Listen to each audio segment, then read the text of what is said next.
Imagine a man. He's successful, high value, and has options. He's dating a woman who is, by all societal standards, perfect. She's a model, she's brilliant, and she treats him like a king. On paper, she is the dream woman. Then, one Tuesday afternoon, he meets someone else. She's wearing a messy bun, she's arguing with him about the best way to brew coffee, and she isn't performing for him at all. 6 months later, he's down on one knee proposing to the coffee-arguing girl, while the perfect woman is left wondering what she did wrong. If you think this is a fluke, you're wrong. It's a glitch in the matrix of modern dating. Most dating advice tells you to be prettier, younger, or nicer. But the male brain doesn't actually care about your stats when it comes to long-term commitment.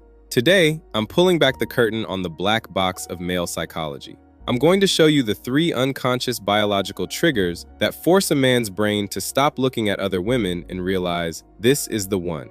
And trust me, it is not what you think. Before we dive in, let's get one thing straight. I'm a man, I talk to men, and I can tell you that most of us don't even understand why we choose who we choose. We say we want a girl who loves sports or is a great cook. That's the conscious brain talking. That's the part of us that tries to sound logical. But the part of the brain that handles attachment and obsession, that's the limbic system. It's old, it's primal. It doesn't read top 10 ways to keep your man articles. It responds to chemical signals and evolutionary echoes. If you want to be his dream woman, you have to stop talking to his logic and start talking to his DNA. Let's look at the first and arguably most important biological trigger. Pillar 1, the resting pulse theory, the safety trigger. Most women are taught that attraction is about sparks. You want to make his heart race, right? You want to be the woman who leaves him breathless. While that's great for a third date, it's a disaster for a lifetime.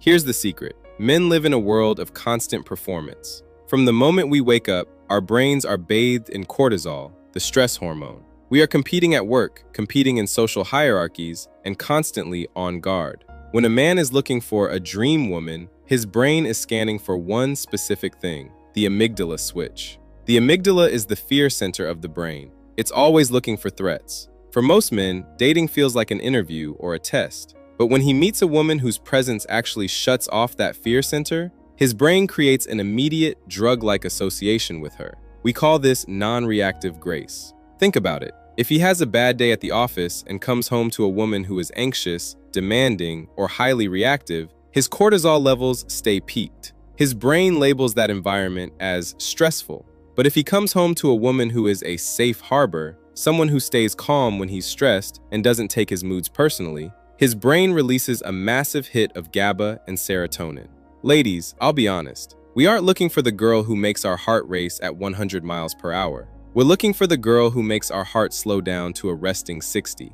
We don't want to come home to a second job. We want to come home to a sanctuary.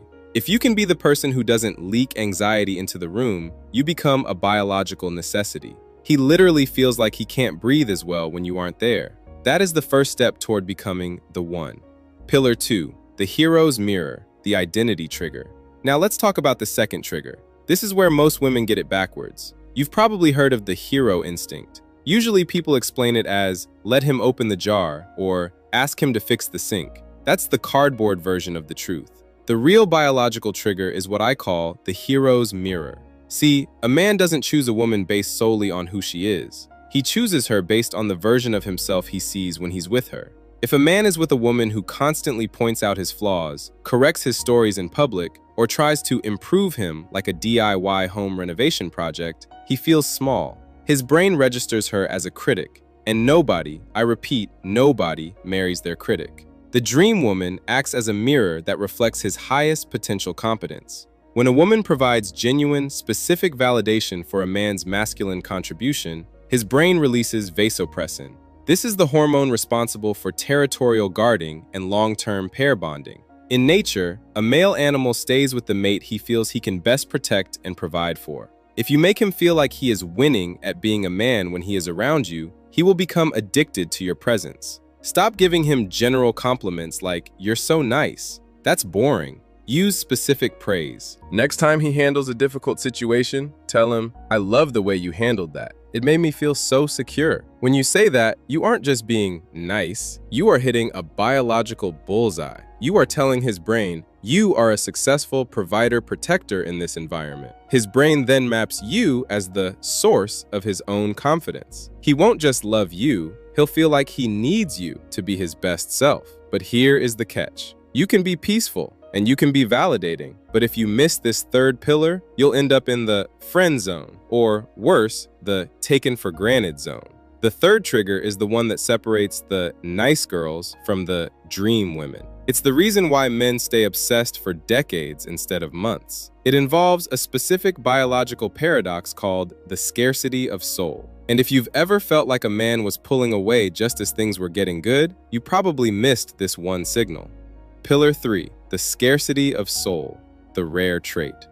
Let's be real. In the age of social media, beauty is a commodity. You can scroll for 5 minutes and see 1,000 perfect faces. Because it's everywhere, the male brain, biologically wired to hunt for what is rare, has actually started to tune it out. What is actually scarce in 2026? Authentic playfulness. Most adults are walking around like stressed out HR managers. We're guarded, we're professional, and we're curating our lives. But when a man finds a woman who can truly play, who can laugh at a ridiculous joke, challenge him to a spontaneous race, or find the absurdity in a bad situation, it triggers a massive dopamine loop in his brain. This is the secret sauce. When he can be childlike with you, his brain mirrors the deep, unbreakable bonding of early childhood. This isn't about being immature, it's about being unfiltered. I'm not saying you need to go play hide and seek in the park, unless that's your thing. I'm saying that if he feels like he has to perform or be serious around you 24/7, his brain will eventually look for an exit. But if you are the one person who makes life feel like a game rather than a chore, he's hooked. He isn't just looking for a wife, he's looking for a partner in crime. The silent killer, why he walks away from perfect. Now, pay close attention, because this is where many perfect women lose him. It's called the mental load trap. If a man feels that your entire happiness is his 100% responsibility, his brain stops seeing you as a partner and starts seeing you as a threat to his freedom. Evolutionarily, men are terrified of being trapped by a burden they can't sustain. The dream woman has emotional sovereignty. She is happy with him, but she is also happy without him. She has her own world, her own passions, and her own no. When you have a life that doesn't revolve around him, it creates a gravitational pull. His brain registers you as a high-value prize that must be continually won, rather than a problem that must be solved. If you want him to stay obsessed, you have to keep your own fire burning. The silver bullet. So, how does a man's brain secretly choose his dream woman? It's not the dress, it's not the hair, it's the emotional aftertaste you leave in his nervous system. 1. The amygdala switch. You make him feel peaceful, not pressured. 2. The hero's mirror. You make him feel competent, not criticized. 3. The scarcity of soul. You make him feel playful, not burdened. A man doesn't fall in love with you because of who you are. He falls in love with the version of himself that only exists when he is standing next to you. If he feels like a king, a hero, and a carefree kid all at once when he's with you, he will move mountains to make sure he never loses that feeling. Stop trying to be the woman you think he wants, and start being the environment his DNA is searching for. Because at the end of the day, a man's brain doesn't choose a dream woman based on logic. It chooses her because, without her, the world just feels a little bit darker. If you're ready to learn the specific phrases that flip these switches instantly, click the video on your screen right now. I'll see you over there.